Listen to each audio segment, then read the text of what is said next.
जब अभिषेक शर्मा एग्जिस्ट भी नहीं करता था, तब ये बंदा ओडीआई इंटरनेशनल में डबल सेंचुरी लगाता था। और ओडीआई इंटरनेशनल में डबल सेंचुरी भी लगाने वाला ये यंगेस्ट प्लेयर था और साथ ही फास्टेस्ट भी।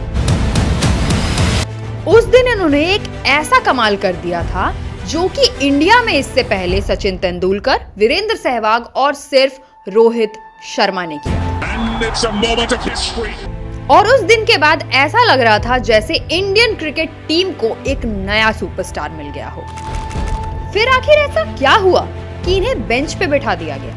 ये टीम के साथ ट्रैवल तो करते थे, पर इन्हें कभी खेलने का मौका नहीं दिया गया और अल्टीमेटली इनको टीम से ड्रॉप कर दिया गया और यहाँ तक कि इनका बीसीसीआई का सेंट्रल कॉन्ट्रैक्ट भी इनसे छीन लिया गया। तो दोस्तों, आप देख रहे हैं एक्सट्रीम स्पोर्ट्स और आज हम बात करेंगे the comeback of Ishan Kishan.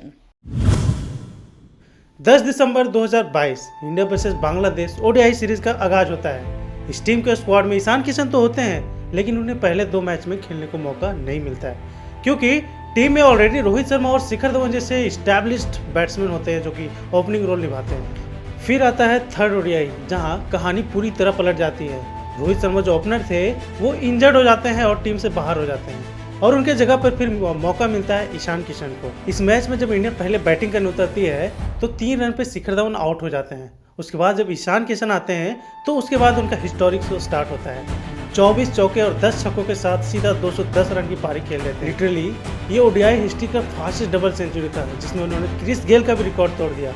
उसके बाद मानो तो सोशल मीडिया पे ईशान किशन छा चुके थे। इससे पहले ईशान किशन को हमेशा बैकअप के तौर पर रखा जाता था, कभी रोहित शर्मा का, कभी शुभमन गिल का, तो कभी के राहुल का।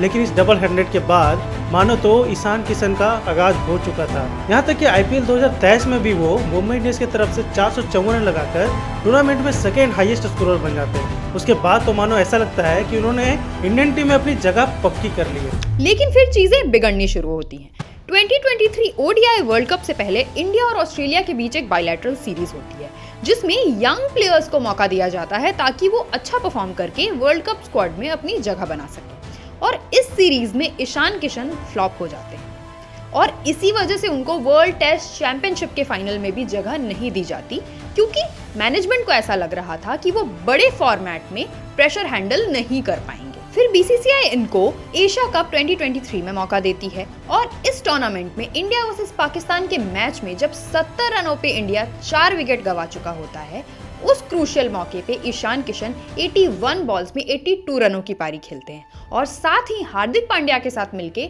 150 रनों की पार्टनरशिप बना के इंडिया को एक स्ट्रॉन्ग पोजीशन पे ले जाते हैं। और after Asia Cup's victory Ishan Kishan को 2023 वर्ल्ड कप स्क्वाड में मौका दिया जाता है, लेकिन उस पूरे टूर्नामेंट में ज्यादातर मैचेस में उनको बेंच ही किया गया था। 2023 के वर्ल्ड कप के बाद इंडियन टीम फिर से T20 सीरीज खेलने जाती है ऑस्ट्रेलिया के साथ दिसंबर में, और वहां ईशान किशन बीसीसीआई से रिक्वेस्ट करते हैं कि मेंटली अनफिट होने के कारण उन्हें रेस्ट दिया जाए। शुरू में तो बीसीसीआई उन्हें मना कर देती है, बट उस सीरीज के बाद उन्हें रेस्ट दिया जाता है।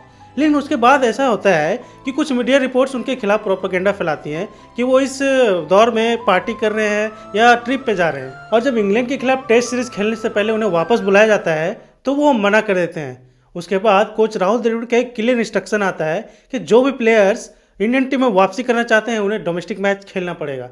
इसके बावजूद ईशान किशन डोमेस्टिक मैच नहीं खेलते हैं और रिजल्ट आपके सामने होता है कि उन्हें वापस सेंट्रल कॉन्ट्रैक्ट से हटा दिया जाता है। उसके बाद ईशान किशन का परफॉर्मेंस लगातार गिरता ही जाता है। 2024 के आईपीएल में वो 320 रन लगाते हैं, जिसके बाद मुंबई इंडियंस उन्हें अपनी टीम से रिलीज कर देती है। और फिर 2025 के आईपीएल में भी वो 1 सेंचुरी के अलावा पूरा का पूरा सीजन फ्लॉप ही रह जाते हैं। इन 3 सालों में इंडियन क्रिकेट का सिनेरियो बहुत ज्यादा बदल चुका था।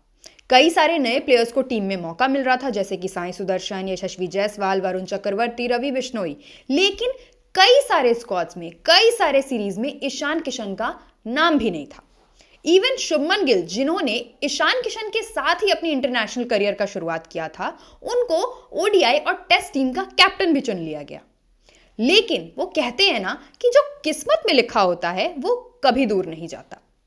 और इसी के बाद सैयद मुश्ताक अली ट्रॉफी, जो डोमेस्टिक क्रिकेट का एक चैंपियनशिप है, उसमें झारखंड को उनका सबसे पहला टाइटल ईशान किशन अपने दम पे दिलवाते हैं। बीसीसीआई उनके इस परफॉर्मेंस को ऑब्जर्व करती है और फाइनली आफ्टर 3 इयर्स इनको T20 स्क्वाड में जगह मिलती है न्यूजीलैंड सीरीज के लिए, और इस सीरीज में इनका परफॉर्मेंस भी काफी डिसेंट रहता है और साथ में ही इनको T20 वर्ल्ड कप स्क्वाड में भी जगह मिली है। तो अब देखना यह है कि ईशान किशन वर्ल्ड कप में क्या कमाल दिखाते हैं। क्या वो अपने बैट से दुनिया को बता सकते हैं कि वो क्या हैं और क्या कर सकते हैं? तो ये थी ईशान किशन की स्टोरी। आप अगले किस क्रिकेट प्लेयर के बारे में जानना चाहते हैं वो हमें कमेंट सेक्शन में बताइए और साथ ही एक्सट्रीम स्पोर्ट्स को सब्सक्राइब कीजिए। दिसंबर 2022 नहीं, थोड़ा मैं कैसा बोलूं, 454 रन लगाकर लीडिंग सेकेंड स्कोरर बनते हैं कि वो अनफिट है अभी मेंटली, और वो उस टीम